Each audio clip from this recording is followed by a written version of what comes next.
ಬಳ್ಳಾರಿ ಜಿಲ್ಲಾ ಅಬಕಾರಿ ಇಲಾಖೆ ಮತ್ತು ಜಿಲ್ಲಾ ಅಗ್ನಿಶಾಮಕ ದಳ ಜಂಟಿಯಾಗಿ ಜಿಲ್ಲಾ ಪಂಚಾಯತ್ ಸಭಾಂಗಣದಲ್ಲಿ ಜನಸಂದಣಿಯ ಹೋಟೆಲ್ ಹಾಗೂ ರೆಸ್ಟೋರೆಂಟ್ಗಳಲ್ಲಿ ಆಕಸ್ಮಿಕ ಅಗ್ನಿ ಅವಘಡ ಸಂಭವಿಸದಂತೆ ಮುನ್ನೆಚ್ಚರಿಕೆ ಕೈಗೊಳ್ಳಬೇಕಾದ ಕ್ರಮಗಳ ಬಗ್ಗೆ ಪ್ರಾತ್ಯಕ್ಷಿಕೆಯೊಂದಿಗೆ ಜಾಗೃತಿ ಮೂಡಿಸಲಾಯಿತು.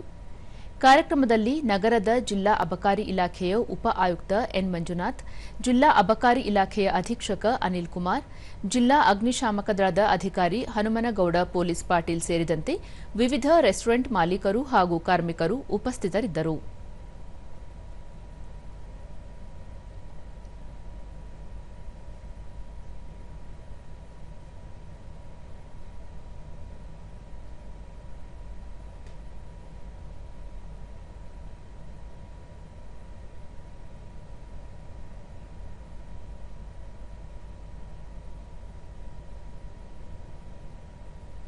ಅಗ್ನಿಶಾಮಕ ದಳದ ಅಧಿಕಾರಿ ಹನುಮನಗೌಡ ಪೊಲೀಸ್ ಪಾಟೀಲ್, ಬೆಂಕಿ ಕಾಣಿಸಿಕೊಂಡ ತಕ್ಷಣ ಅಗ್ನಿಶಾಮಕ ದಳದ ಸಹಾಯವಾಣಿ 101ಕ್ಕೆ ಕರೆ ಮಾಡಬೇಕು. ಮನೆಯಲ್ಲಿ ಅಥವಾ ಕಟ್ಟಡದಲ್ಲಿರುವ ಎಲ್ಲರನ್ನೂ ಸುರಕ್ಷಿತ ಸ್ಥಳಕ್ಕೆ ಸ್ಥಳಾಂತರಿಸಬೇಕು.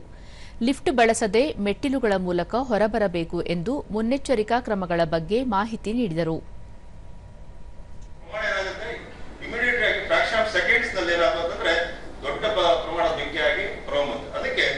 ಸ್ಮಾಲ್ ಫೈರ್ ಇದ್ದಾಗ ನಾವು ಏನು ಮಾಡಬೇಕು, ಫೈರ್ನ ಆರಿಸೋದಕ್ಕೆ ಪ್ರಯತ್ನ ಮಾಡಬೇಕು. ಅಬಕಾರಿ ಇಲಾಖೆಯ ಉಪ ಆಯುಕ್ತರಾದ ಎನ್ ಮಂಜುನಾಥ್, ದಹನಕಾರಿ ವಸ್ತುಗಳ ಬಗ್ಗೆ ಜಾಗೃತರಾಗಿರಬೇಕು. ರೆಸ್ಟೋರೆಂಟ್ಗಳನ್ನು ಸಿಂಗರಿಸುವ ಭರದಲ್ಲಿ ದಹನಕಾರಿ ವಸ್ತುಗಳ ಬಗ್ಗೆ ನಿರ್ಲಕ್ಷ್ಯ ತೋರಬಾರದು ಎಂದರು.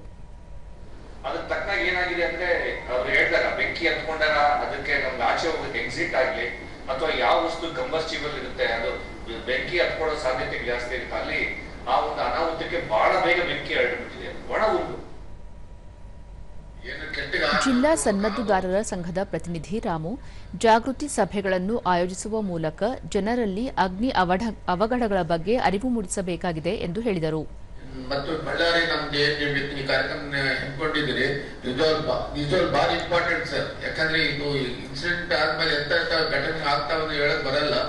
ಸೊ ನೀವು ಈ ಒಂದು ಕಾರ್ಯಕ್ರಮ ಮಾಡಿರೋದು ತುಂಬಾ ಧನ್ಯವಾದಗಳು. ಮತ್ತೆ ನಮ್ಮ Patil sir, district fire officer, ನಿಜವಾಗ್ಲೂ ಸರ್ ನೀವು ಭಾರಿ ಚೆನ್ನಾಗಿ ಎಕ್ಸ್ಪ್ಲೈನ್ ಮಾಡಿದಿರಿ.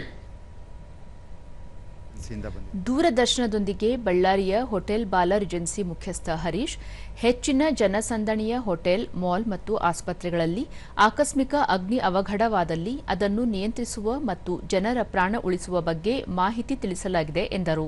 ಅಂತೇಳಿ ನಮಗೆ ಟ್ರೈನಿಂಗು ಭಾಳ ಚೆನ್ನಾಗಿ ಹೇಳ್ಕೊಟ್ಟಿದ್ದಾರೆ. ಸೊ ನಮಗೆ ತುಂಬ ಖುಷಿ ಆಯಿತು ಇಲ್ಲಿ ಬಂದು. ಜಿಂದಾಲ್ ಸ್ಪೋರ್ಟ್ಸ್ ಕ್ಲಬ್ನಿಂದ ಆಗಮಿಸಿದ್ದ ಸುನೀಲ್, ಬೆಂಕಿ ಕಾಣಿಸಿಕೊಂಡಾಗ ಅದನ್ನು ನಂದಿಸುವ ಉಪಕರಣಗಳ ಬಗ್ಗೆ ಮಾಹಿತಿ ಹಾಗೂ ಕೈಗೊಳ್ಳಬೇಕಾದ ಎಚ್ಚರಿಕೆಯ ಬಗ್ಗೆ ವಿವರವಾಗಿ ತಿಳಿಸಿದ್ದು ಅನುಕೂಲವಾಗಿದೆ ಎಂದು ಹೇಳಿದರು. ಫೈರ್ ಅಂಡ್ ಸೇಫ್ಟಿ ಆಫೀಸ್ ಕಡೆಯಿಂದ ನಮಗೆ ತುಂಬ ಮಾಹಿತಿ ಕೊಟ್ಟರು. ಯಾವ ರೀತಿ ಸೇಫ್ಟಿ ಮಾಡಬೇಕು, ನಾವು ಫೈರ್ ಆದಾಗೆ ಯಾವ ರೀತಿ ಯಾವ್ದು ABCD ಎಕ್ವಿಪ್ಮೆಂಟ್ಸ್ನ ಯೂಸ್ ಮಾಡಬೇಕು. ಸೊ ಅದನ್ನೆಲ್ಲ ಮಾಹಿತಿ ತುಂಬ ಚೆನ್ನಾಗಿ ಕೊಟ್ಟರು.